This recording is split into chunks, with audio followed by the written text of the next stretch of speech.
Hey, everybody. The end of Mental Health Awareness Week is approaching us here, so I wanted to take on a couple myths about mental health, mental illness, that I thought might be interesting to you. So, the first myth that I want to take on is this idea of the magic diagnosis, or the myth of diagnosis is a better way of saying it. So, the idea is out there in the general public that these mental illness, depression, anxiety, OCD, that these are separate entities, that they exist independently of one another.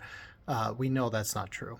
These signs and symptoms, which is what our diagnoses are made up of, there's a vast overlap of them. And so the idea, based on physical medicine, is that the diagnosis will drive better treatment. So the myth is that you need to have the right diagnosis in order to figure out what the best treatment is. In mental health, that simply is not true.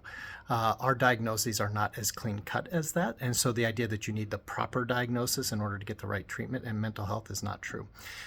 So is the fact that these diagnoses are causal. So, for instance, if you come to me and you say that you don't like being in large gatherings, and that being around other people makes your heart race and makes your breathing increase, and you feel more uncomfortable in social situations, and I say to you, oh, well, it sounds like you have social phobia, social anxiety.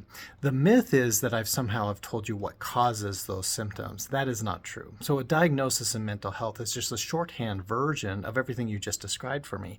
So it would be circular reasoning for me to say, oh, well, the reason you feel uncomfortable in social situations and that you feel like your heart rate is increasing and your respiration is increasing and you want to get out of that situation as quickly as possible is because you have social anxiety. No, one just describes the other. So I haven't really given you any additional information. I've given you a shorthand label for it, but I haven't given you any additional information. Let's see what else about diagnoses. The diagnosis that you get very often is determined by the expertise of the person that you went to see. So if you go to see, and studies have been done on this, replicated on this. So if I give you a broad range of symptoms and you're part of my study, and I say, just go out there into the community and present these symptoms to a number of different individuals. If you present the same symptoms to someone who's an expert in anxiety, you'll get an anxiety diagnosis. If you present the same symptoms to someone who's an expert in depression or bipolar or anything else, you'll get the diagnosis that they are the most expert in. So diagnoses are not these magic things. They don't explain anything. They don't drive effective treatment. What drives effective treatment is you saying, well, my life is not working for me in this way or that way, and then working with someone to help you figure out how to make your life work in those different areas. But the diagnosis itself does not drive treatment, and is not, there's growing bodies of evidence that our mental health diagnoses are not as valid as we would like to think, nor as reliable, but those are technical conversations. So you don't need the proper diagnosis to drive effective treatment. There is no magic to diagnosis. The diagnosis very often represents the expertise of the person that you're seeking help from, not anything objective. And labeling something does not tell us anything about what caused it. Or how to treat it, for that matter.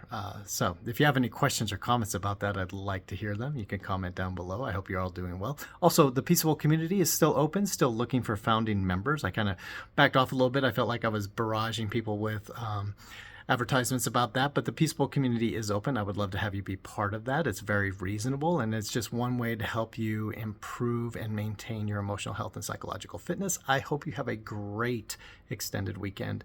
I hope you enjoy the long weekend, and as you're enjoying the long weekend, please keep in mind why it is that we have a long weekend for those men and women in uniform who never came back.